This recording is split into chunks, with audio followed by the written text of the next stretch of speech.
Hi, and welcome to ARTH 201. If you've taken this course before, you're going to see, or ARTH 200, you're going to see a lot of duplication. But if you're new to it and you didn't take 200, that is fine. You don't need to. We just study different time periods. So this syllabus may be a little different as I use it every semester. You can tell by the dates. However, it's going to remain mostly the same. You can see you'll find in this area when we meet, what times, room number and such, and then your textbook. You will need Gardner's Art Through the Ages, Global History. There are newer editions and there are older editions. I teach most of mine from the 15th edition, and I know that there's a 16th edition that's out. You can use either. You can even go even earlier, and I also try to have copies either in the art room or on reserve at the library if you need them. I know the book is expensive. You can get the online book if you want with the MindTap edition. Those are not required though. It depends on your learning style. The way I run this class is that I will give you all the lectures and everything you need online. And then on the lecture days, I'll be sort of going over and giving more details. But if you can't participate in class, you can do it online. And all test quizzes and everything are going to be through there. So the book is very important. I pull exactly from it. It's verbatim. So that way there's nothing hidden. There's nothing different than what you'll see on your tests and quizzes, except what comes from the book. Information on how to contact me is listed here. The course description, we are basically going to be studying from the 1400s to contemporary art and seeing how art has changed, evolved, how it influences us and we influence it. So most of this I expect you just to read through because you will have a syllabi quiz, but I'm going to hit the most important areas. Right here is a course calendar.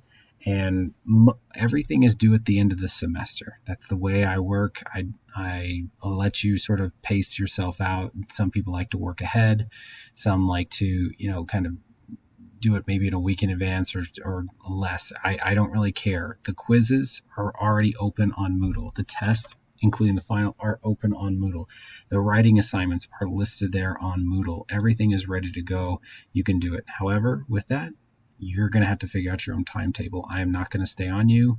If you have questions about this stuff, you can let me know. But you know that by week 15, everything's due, and it is due by the last day of class. Okay. Critical dates may change, so pay attention to that. How this class is going to break down, and the grading system. My philosophy towards education is that I'm going to treat you like an adult. I expect you to treat me like an adult. And from that, I think the work itself sort of speaks for itself as it evolves from that philosophy.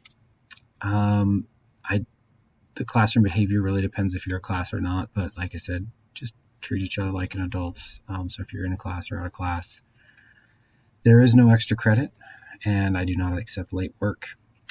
Unless it's excused. Excused is a documented absence, so doctor's notes or something of some format.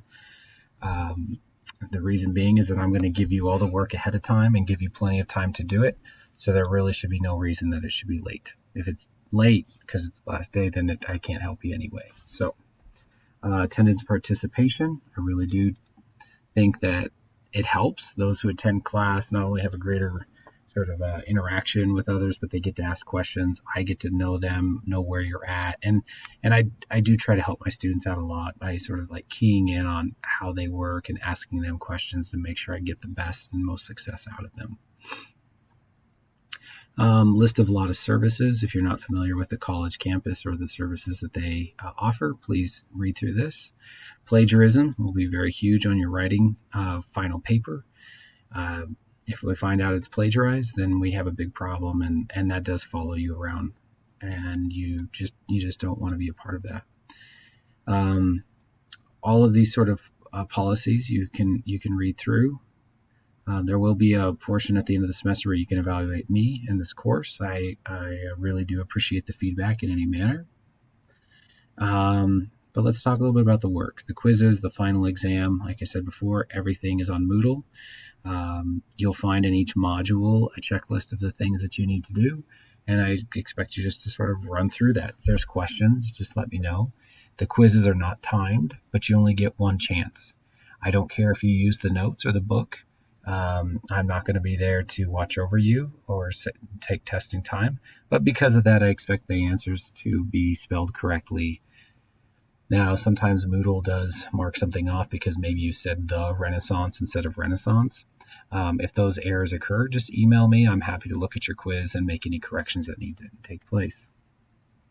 Your final project will be a video teamed with a paper, and you'll find more of that information on Moodle, but you will have to do a 6-page paper and then add a video with it that explains something that you learned from that paper.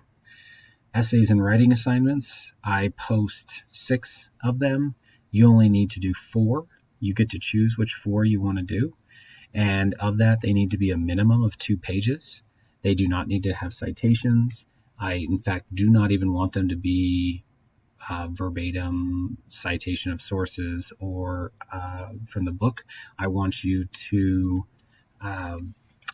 give me your opinion. I'm going to give you a question in those assignments, and I just want your opinion and for you to sort of back it up with your opinion.